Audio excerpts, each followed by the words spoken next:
sa first birthday and baptismal celebration ni Xavier Matthew here at Cavinti Town Plaza, Cavinti, Laguna.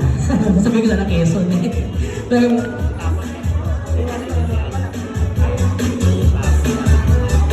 Alright, ayan. So may mga designated place po ba tayo for the Ninong at Ninang? Ayan, I think dito. Ayan, so sa mga Ninong at Ninang natin, meron po tayong designated place po para sa inyo. So we have our presidential table.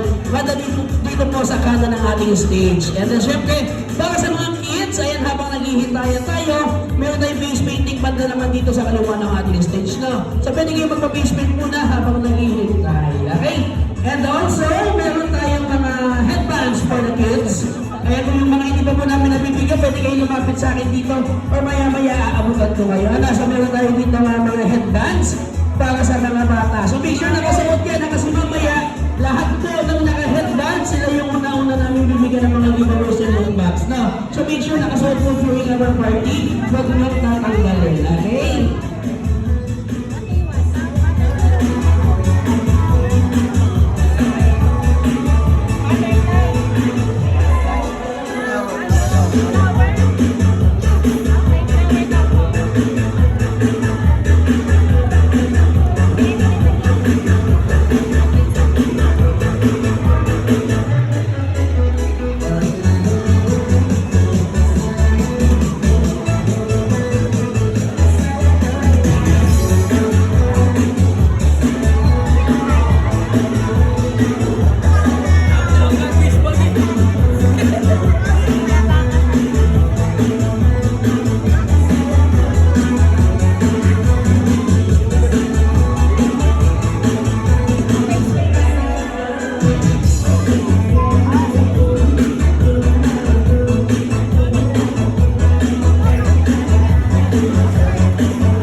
Designated table para po sa ating mga Ninong at Ninang. Ayan, sa lahat naman po ng mga guests, again, welcome po sa first birthday ni Xavier Matthew. Ayan. Okay, so sa mga kids po, napaalala lang, lahat ng bata dito po sa ating mga kiddie chair. Okay, so kasi mamaya we have our games, magic show, puppet show, and a bubble show. Ayan, so lahat kayo mamaya, especially yung mga kids may chance makapag-picture inside the bubble. Okay, so again, habang nanghihintay, mga kids, still open yung ating yung ating face painting. And also maya-maya, or ending ngayon, ready na rin yung ating photo booth. Ayan, so still open pa rin po yun habang nanghihintay tayo.